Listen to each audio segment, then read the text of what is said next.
The city of Los Sueños is broken. Entirely torn apart. Every basic service that we take for granted is underfunded. Garbage men are striking, leaving the city cluttered with filth, every street reeking. The threat of a bill to defund support for veterans, who are already struggling, is spurred on by a senator from the city, leading to increased protests and an assassination attempt. There are 2 mass shootings in a row from terrorists. An influx of drugs, especially methamphetamine, plagues residents. All the demand for drugs and even weapons has emboldened a Mexican gang to act more violently and increase their operations in Los Sueños, having a very fortified and armed presence. A type of fear and uncertainty underscores this entire game. It seems like every person who lives in Los Sueños isn't too happy about it. But what other choices do they have? The entire country is having problems. The game indicates that the dollar is weakening and the economy as a whole isn't doing too well. Many of the problems I've already mentioned are broader than just one city. But it goes deeper. Strange conspiracies and hidden conflicts permeate the game, and though you might not notice them if you simply play and shoot, they guide the narrative from behind the scenes. At the helm of the nation are the USIA and FISA, in-game counterparts to the CIA and FBI, which seem to be even more morally dubious than their inspirations. A global sex trafficking operation ruining lives has its teeth gnashed into Los Sueños in particular. American involvement around the globe, especially the Middle East, is causing extremists to bite back. And, possibly most terrifyingly, whispers echo of a modern MK Ultra, with the goal of rewiring law enforcement officers to become incorruptible, allegiant police state enforcers. That last bit sounds a bit extreme, but it's what we're going to be talking about today, because I have a theory that this right here is what the entire game is all about. I hope you enjoyed today's video, but before we get started, I would love for you to subscribe to my channel and watch my Ready or Not iceberg, which, though a bit old, will interest you if you like this game and its environmental storytelling. With that said, allow me to lay some ground rules out for this theory. If there are 2 things that I know about Ready or Not, they are these. Number 1, there is lore in this game. And number 2, handling the lore and theorizing about this game is problematic. Why is that though? Well, to begin, the lore. Yes, this game has lore. Lore is defined in part as a body of traditions and knowledge on a subject, though the word has taken a bit of a new meaning in media, where we define it as an underlying story which usually has to be theorized about or excavated. It's not like reading a book, it requires some digging and maybe even some leaps of faith. And Ready or Not is pumped full of just that. Maps are connected behind a thin veil of obscurity. Briefings give extra information about the locales and suspects. Details and themes from map to map compound off one another. This game's masterful use of environmental storytelling has been universally praised. There is a story here. For as much time as they spent developing ballistics, AI, and combat scenarios, Void Interactive wrote a story. Which brings us to the second thing I know about Ready or Not. Theorizing about this game sucks, and I blame that near exclusively on the fact that this game followed the early access model. Now, early access isn't an inherently bad thing for game creators to do, but there are downsides. As a brief explanation, early access is a way for games to fund their development, letting players buy into the game before it's officially released. This allows for the community to playtest the game, and funds the developers to get into the final stretch, releasing the game in probably a better state than they would have otherwise. However, that's not always what happens in practice. In reality, games can sit in an early access purgatory for years, as Ready or Not kind of did. And people tend to criticize those who use this model for being complacent, and perhaps even disingenuous. Now, I can't criticize Void Interactive for leaving Ready or Not in early access for 2 years, because at the end of the day, it was a financial decision. And the game has been released in a state that many, myself included, are happy with. But this was extremely detrimental to the development of lore, as I'll soon explain. Frequently, things would be in the game that just got cut out. People like me invested time theorizing about entire maps, factions, modes, or characters which just got plugged from the game, like an entire biker gang. but here's a theorizing example. An idea that I compounded on in my iceberg video based off of this guy's series taking deep dives into Ready or Not maps was that, given the atrocious state of the police department, it might be possible that the indoor shooting range wasn't being fumigated properly, which could have led to lead poisoning in officers. This would explain why officers were quitting and might contribute to some of the staffing issues with the department. However, closer to the final release of the game, that building was replaced with the current police department, which is stunning.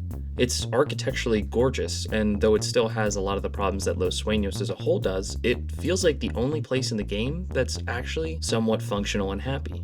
Now, that's just a tiny, minuscule idea that I don't even believe in anymore. But the point is that much of the groundwork theorizing about this game was just pulled out from under us like a rug, because Void Interactive was actively creating, testing, and removing ideas while the game was public. They began narratives and then decided against pursuing them. The biggest example of this is probably the entire ARG that they started and abandoned halfway through, which absolutely sucked.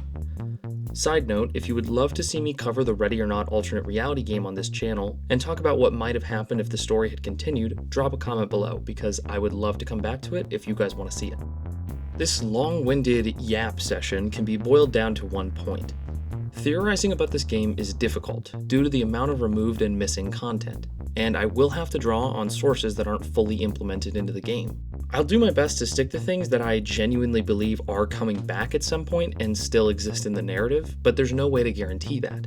The canonicity here has complications. I hope you can forgive me in this regard. We're now going to get into my theory, though I will warn you there are a few holes in it. It's driven just as much by theme as it is concrete, verifiable details, which I do think is an intentional design from Void Interactive to some degree. There is some beauty in this though, as you'll all have the opportunity to tell me in the comments below what you think I forgot or what you think I got wrong. And when we get more content in the game, which we will, we'll be able to hit the ground running with an even bigger deep dive.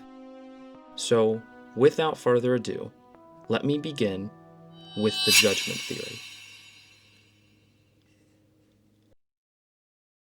No matter where you go in this game, the beach, the border, playing commander mode or practice mode, one thing remains the same.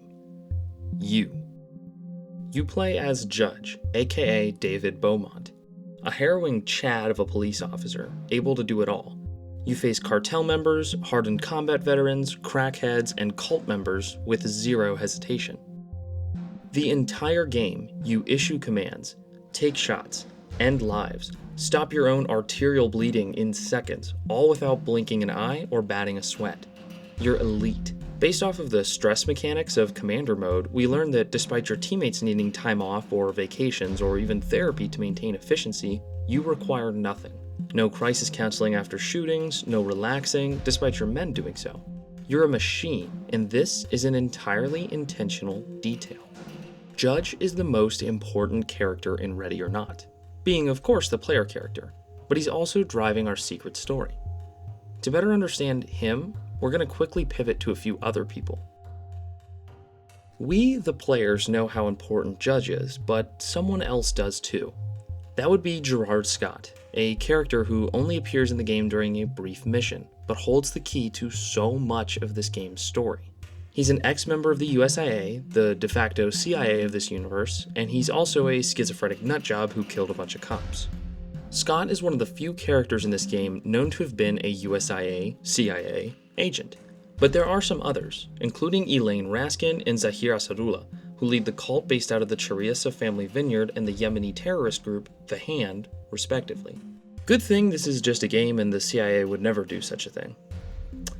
Anyways, so the USIA is 0 to 3 on producing good guys in this universe, so far. Now, agency assets going bad on its own does not necessarily paint the agency as evil. It happens. When you embolden someone and give them military training, you don't necessarily know what they'll do when you stop using them as your own tool. They all seem to have different motivations and goals, only sharing some sort of training from the USIA. Raskin's cult grew out of a New Age community for women who experienced assault, and then they turned down to hunting down those assailants, which is pretty cool actually. Asadullah is waging terror attacks on Americans in retaliation for airstrikes in Yemen. These two were trained and used that training for their own purposes. Scott, however, is motivated by something entirely different. He wasn't trained. He was experimented on. Much information we have about Gerard Scott comes from the mission briefing where D Platoon raids his cabin. Leading up to this mission, Scott ambushed police officers from his RV, killing and injuring a few, before racing back to his home in anticipation of the raid. On the way, Judge and D Platoon are briefed on him, being told specifically that he had an office job in the USIA. Based on how well-informed and resourceful Scott is, this seems a bit like a cover, and he was probably an asset with some degree of combat training. Depending on how you play, of course, the raid goes well, and you capture him and his two assailants alive with no casualties on your end. That's it. Scott loses. However you execute this mission successfully, he'll either be dead or captured, and that's it. He cannot continue his mission. But that was exactly what he wanted. In Scott's ramblings, he makes it clear that his contribution to his work is done. Whatever he needed to tell the world, he can't. He needs a disciple. He's already got assistance, maybe because of either his age or declining mental health, but he knows that the end is near, going so far as to admit it in an audio recording dedicated to an old friend or possible lover. You won't be forgotten. I promise. I'll see you soon. That, of course, begs the question. Why did he try and attract an LSPD presence to his home? Judge will come here. He'll have to. It has to be him. I've seen his training, his methods. I know what kind of man he is. Part of the cycle, just like me.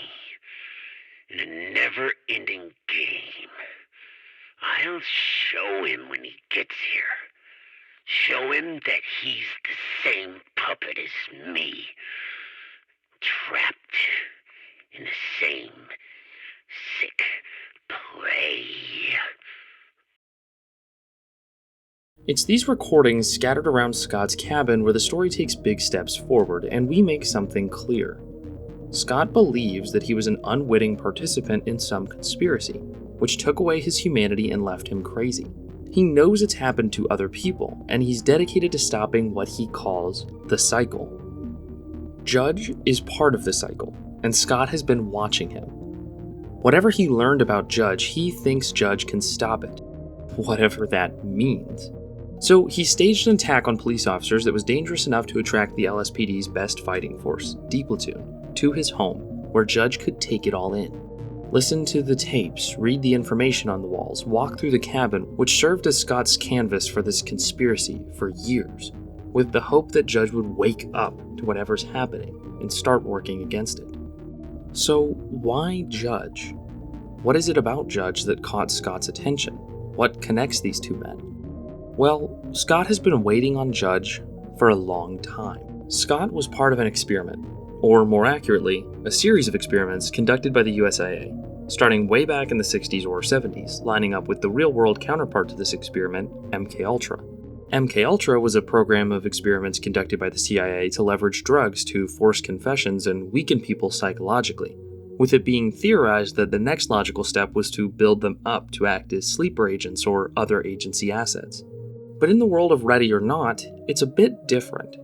If we are to believe what Scott is trying to convey to Judge, the purpose of this program run by the USIA is to brainwash and then build up law enforcement officers, with the purpose of making them loyal and unquestioning. We'll discuss why this might be happening later on. Scott was one of the first members of this program, and probably one of the few who actually survived the initial psychological experiments. But as he himself says, they left him broken. And they'll see what I see. They'll know what it's like to have their mind, their soul, their humanity ripped away from them. Just like it was ripped away from me. All they left me with was this body, this toy puppet on strings. Suffering. Only suffering. Scott was, presumably, an intelligent person, but whatever the USIA did to him left him in physical pain and distress, worsening his mental health to a degree that, while still being able to work with his hands and perform complex math, it rendered him unable to communicate his ideas effectively, making him dangerous, on edge, and generally crazy.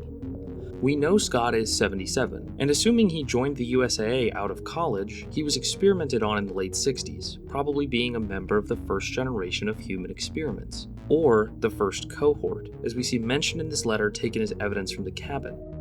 Like I said, we have no evidence that anyone besides him survived this first round. So, what happened next? Presumably, there were probably some generations of experimented individuals that we don't know about. There may have been some successful experiments who survived the brainwashing and were installed into positions in law enforcement or the military, but there's only one group that we can confirm existed: the Mariposa Lily Organization. The MLO are a bit of a difficult topic in Ready or Not. As of today, they aren't implemented into the game in any real capacity.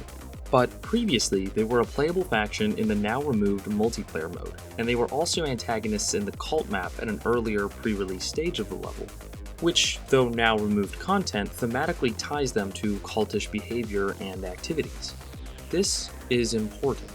Besides the snippets of MLO mentioned in newspapers and other evidence regarding them in the cabin, as well as cut data from multiplayer mode voice lines, there's one major piece of evidence, one solid introduction of what they are, which was posted by Void Interactive themselves over 4 years ago.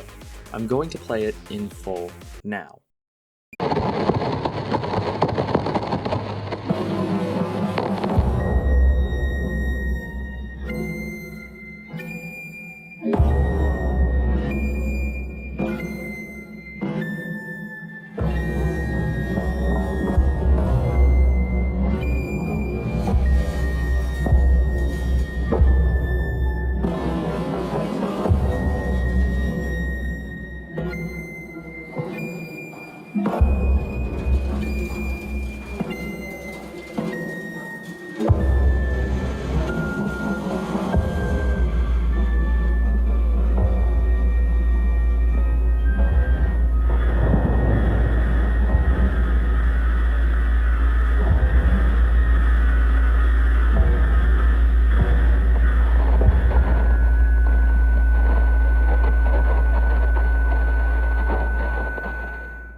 This video is intentionally deceptive and creepy, and little can be concretely gathered from it. But my interpretation of it is that we're seeing the first somewhat viable cohort of psychological experiments, forming the foundation of the MLO.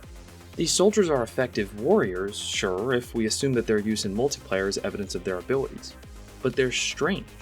They display cultish and seemingly drug-induced behaviors. They nod about like they're unwell mentally, seemingly worshipping the American flag, and donning this headgear, which appears to me to look like a Mariposa lily. Side note, there's nothing distinct about this flower in particular that I notice which would lend a clue to why the organization has this name, besides maybe the fact that you could say flowers are emblematic of transformation. Butterflies are also symbols of change, so you could argue that too, but to be honest, I think they just picked a flower. They may be trying to hammer in the fact that these guys are being changed, but I think it's a little on the nose. Anyway, this right here is the army of incorruptible law enforcement the USAA wants to create. But obviously, there's a problem. The way these guys act make it impossible for them to, well, look normal, so they can't maintain a cover. They might work well as a strike team, sure, and could fight in open combat, but they couldn't work as undercover agents. It's just impossible. You could even compare this trailer right here to actual footage of soldiers being experimented on with LSD. Look how these nodding off and walking behaviors seem to mirror one another. So the USAA went back to the drawing board. We know that initially the USAA was using LSD in these experiments, so what could they have possibly shifted to as a more efficient method of mind control, which wasn't so detrimental to the test subject? Somewhere along the line, there was a little bit of an improvement. An invention spotted briefly in a magazine at the MindJolt headquarters confirms that brain implants are being produced for consumer use, as if we needed anything more dystopian in the Ready or Not universe. We have very little information about these devices, literally just a magazine. But let's be honest with ourselves. If we were this close to having brain implants that were safe for general use, and the government wanted them for nefarious purposes, they would have absolutely gained access to the blueprints as early as they wanted them. And I think that's what separates the early MLO from these generations, from Scott's cohort to the missing second cohort to whatever this cohort is, from the current stage of the plan. The initial messed up cohorts were built using LSD, but the technology has gotten much better. It's entirely neurological now. And who makes up this current stage of the plan? Who has the USIA manipulated and sculpted into their test subjects, their future super soldiers, immune to corruption, fear, stress, utterly loyal and robotic? Who else in this game can execute an immense variety of missions without a blip of hesitation? Kill, over the course of a possible playthrough, dozens of people, and get up and go to work the very next day? Who never needs a vacation, or a simple check-in, or someone to talk to? Someone who isn't evil by any means, but over the course of the game engages in more and more unique combat scenarios, almost as if they were being tested with a platter of varied targets to see if he ever drew a line. And he never does. I mean, seriously, taking care of the mental health of your officers is a major element of this game, and you yourself never have to do it. Judge is undergoing the early stages of a transformation. He's relatively normal, but he might not be for long. And I think I know why. Previous to joining D Platoon, Judge had worked in some sort of combat role, whether it be a different law enforcement agency of some kind, or the military, or both sequentially. Somehow, he fell into the crosshairs of the USIA, becoming a good target for them to try the modern experiment on. I think there are a few ways this could have happened. One, Judge was severely injured in combat and was stitched together by the government with the addition of a brain implant. Kind of like how RoboCop became an experimental super cop after being severely injured. 2, Judge was a USIA member who willingly or unknowingly participated in this experiment. Or 3, he was literally just a good candidate biologically speaking. Some characteristic about him made him receptive to the implant, and he was just picked at random, maybe even kidnapped and had his brain wiped after the implant was done. To be honest though, my favorite explanation is the first one. I think this makes the most sense, especially when we incorporate some upcoming evidence. There is some evidence that Judge was a War on Terror veteran, so perhaps he was injured somehow, maybe even receiving brain damage, and the USAA took their chance to grab him and put the chip in when he was being rescued. The reason we even point to Judge being the test subject in the first place has much to do with the fact that his bio in a cut segment of the game is so strange, indicating that he had no psych eval, his past employment is unknown, he came from out of state, and many of his biographical details are obscured. He's described as quiet, though professional. I mean, the only reason we know Judge's real name is because Scott wrote it down. His teammates don't even appear to know it. He's described as quiet, though professional. It's interesting that the one detail we actually know about him is that he gets the job done. Isn't it curious how someone with such a position of responsibility, being the commander of an elite SWAT unit with lives in his hands, would just pop into a leadership role without being transparent about their qualifications? Wouldn't it make sense to promote from within if getting new leadership instead of bringing in a mysterious figure? That's because, in the case of Judge, he was a plant, caught by the USIA and released into the LSPD's D Platoon, with the explicit purpose of being monitored. Monitored by who, exactly? Well, the USIA, of course, to see how their test subject is doing. They monitor police chatter, keep tabs on his whereabouts, and probably have plants within the LSPD. But there was another person who watched Judge as well. Someone who was better at reconnaissance than the USIA as a whole, according to them. And that man was Gerard Scott. How did he do this exactly? There is a recently discovered room in the police station filled with retro recording equipment, and though dated, it does appear like someone has been working out of here. Scott has photos of D Platoon and Judge, knows all about them, and is confident that Judge is part of the cycle. The endless adoption of a soldier, experimentation, and release back into the wild, where they either go crazy, kill themselves, or get killed somehow, and then another is selected. It's what happened to Scott, and it's what's happening to Judge. Scott worked out of this secret room to gather enough data on Judge to make his decision, and once he did, executed his plan to get Judge to his house with the intention of him waking up to what happened, asking himself, why am I really here, and stopping the cycle once and for all.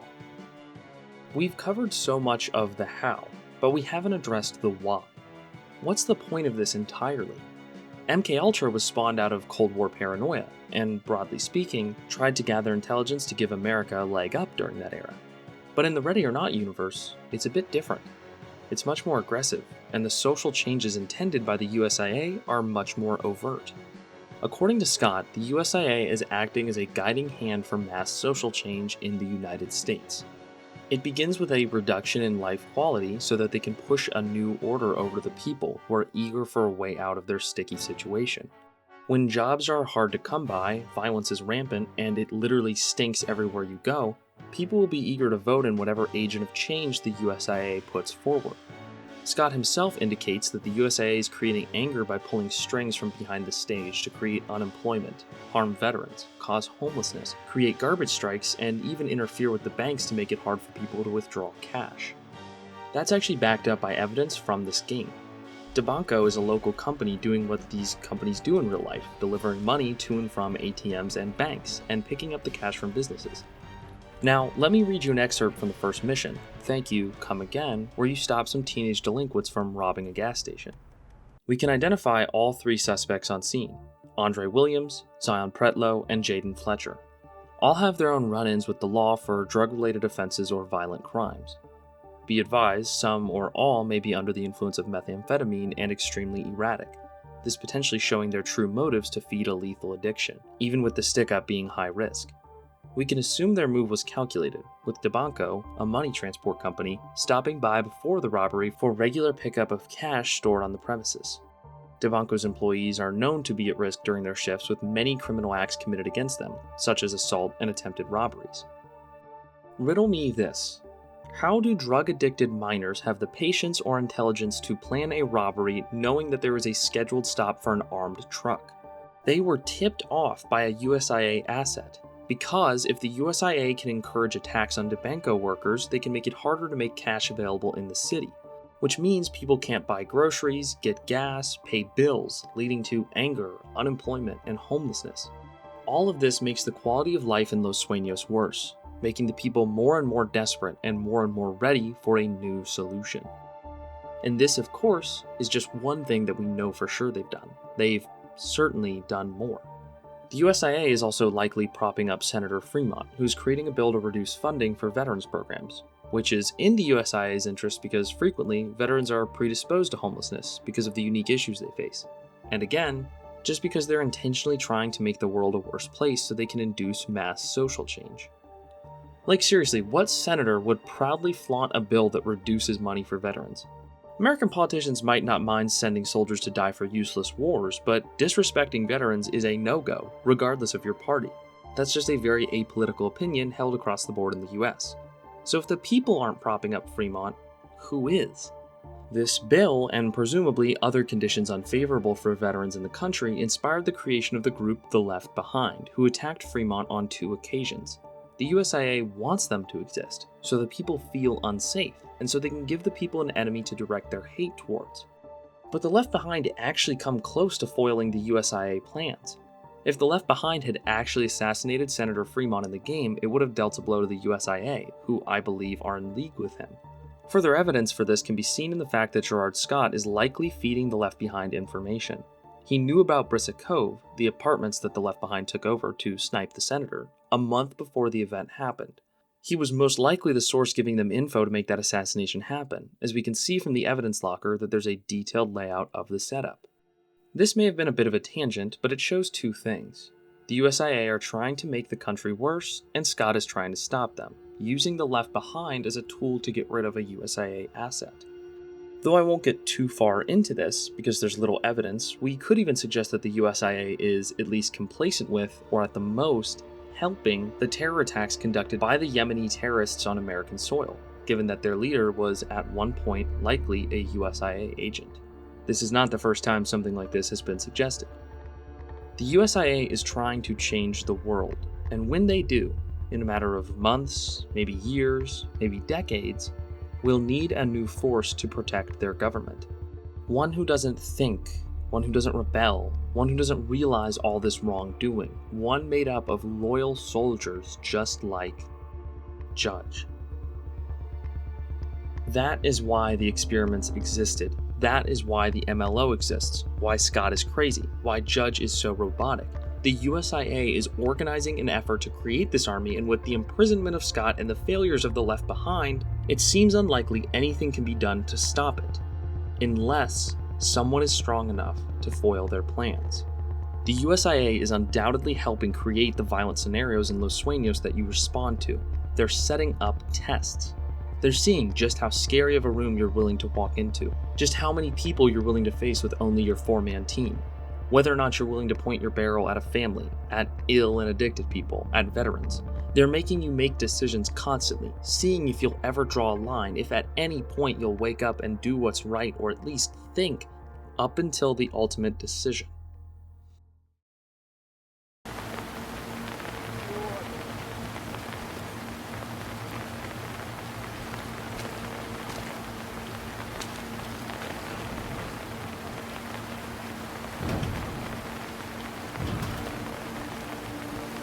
Talk. We have a container full of women. We need Thames down here right now. Copy that, entry team. EMTs and trailers. This is FISA. Stand down and shut that door, entry team. We're sending a unit to secure the container and its contents. What? We're not leaving them like this.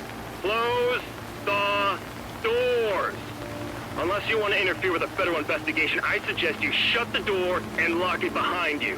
Do your job and proceed with your mission. Understood? Understood. Put the other guy back on. We'll talk later. No, we won't be. FISA out. Entry team, you are cleared to proceed with the mission.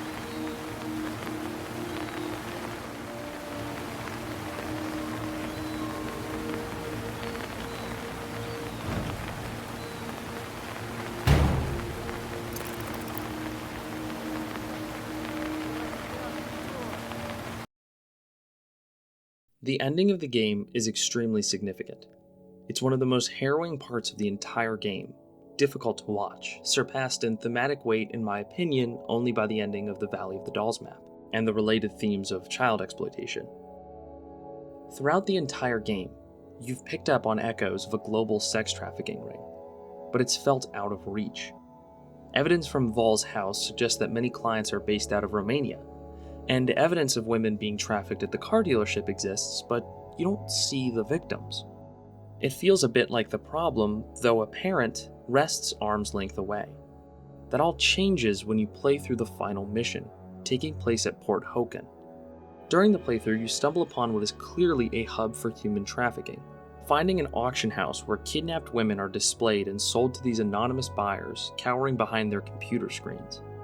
If that wasn't disgusting enough, the ultimate reveal of the game occurs when D Platoon, led by Judge, opens a shipping container to reveal several women.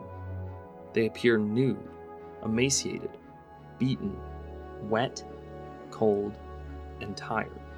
During this entire game, Judge has executed orders to the letter. He was usually fighting bad people, following orders because he's a good guy and wasn't necessarily doing anything wrong. But this is a test, because the conversation that happens next is so unlike anything else previously found in the game. Let's back up for a second and try and explain this. This mission was a joint effort between multiple agencies. The FISA, or the in-universe version of the FBI, provided the intelligence for this raid, and D Platoon conducted it. So in this one instance, you hear from some unnamed FISA agent who makes it clear you'll never speak to him again, instead of your normal commander. With a seemingly jarring and out-of-place order, Judge is told to shut the door. There are two reasons he would suggest this, in my opinion. One is that FISA wants to use these women as sort of a sacrifice, allowing them to get lost and track them with the hope that they'll be able to lead them to the source of this trafficking ring, or at the very least, a bigger fish. Or they'll be handled differently. Unlike every other civilian you detain and save in this game, someone else will take these women, where they probably won't be heard from again. Maybe FISA, or part of it, is corrupt, and these men are being paid off by the giant trafficking ring. This whole interaction was instigated and being watched over by the USIA, who, with their wealth of knowledge and international capabilities, let these people be trafficked, Maybe to appease some ruling class pulling the strings, or because they just genuinely don't care about the common good. Another telltale sign that FISA and the USIA are doing something wrong is that they're parodied with these fake organizations. They're giving names to shift themselves away from the actual FBI and USIA, whereas other agencies like the ATF and BORTAC are represented with their real names. In my opinion, it's a surefire sign that these organizations are supposed to be looked at with a little bit of scrutiny, and that they may even be villains. Maybe this is an overstep. It could genuinely be for their protection since the scene hasn't been secured yet. But it doesn't matter. What matters is that Judge argues. He sighs. He pauses. He finally thinks. The closest we have ever seen to Judge being human in this entire game is right here. We don't know for sure what he was thinking about in that very second, but I have a theory. In this moment, seeing these women degraded and beaten, needing blankets, water, first aid, comfort, and being told to leave them behind and stop asking questions, Judge thought back to what matters most. His 3 daughters and wife. Made known to us from some of these items left in his locker, or the customization section of the game. He thought of his wife, he thought of Zoe, he thought of Maddie, he thought of Aubrey. He may have even thought of his Catholic upbringing or faith. Every fiber of his soul, the fact that he's a husband, the fact that he's a father, tells him this is wrong. These people need help. This is why he gets up every morning and laces up his boots and grabs a gun to put himself in harm's way. It's to help people who need it the most, when they need it the most, and for these women, that is right now. In this moment, 2 paths lie before David Beaumont. One which elevates him to the status of a better lab rat, a good dog who listens, and one who does the right thing, showing that brain chips or psychological manipulation are no match for the human spirit and the desire to do good. He has to make a decision, to judge between right and wrong. But he shuts the door, and the game ends.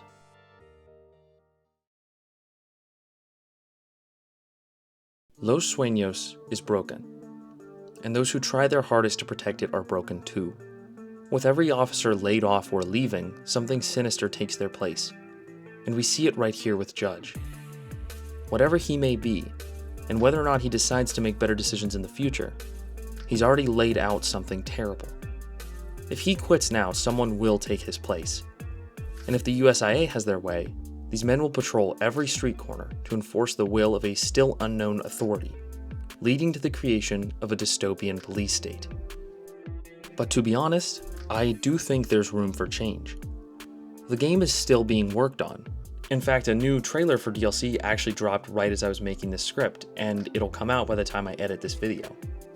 By the time this is even up, we'll have 3 more maps with fresh information. To be honest, I do think it may be some time before a map really pushes the story along as far as the Port Hoken map does. But I think with the more story content we get for the game, the more Judge will be humanized. I don't see his last mission as a failure. I see it as a wake-up call. I have hope in him. I hope that if he reads through whatever Scott wanted him to see, he'll figure out what's going on. And though this might be a departure from where the game is now, I think we could see Judge flip sides and recruit D Platoon in a battle against the corrupt USIA and the MLO. It may be a while before we're able to confirm or deny any of these thoughts. It may be years until D Platoon and the MLO fight one another, but it will happen. And one day, we will learn what happened to Judge.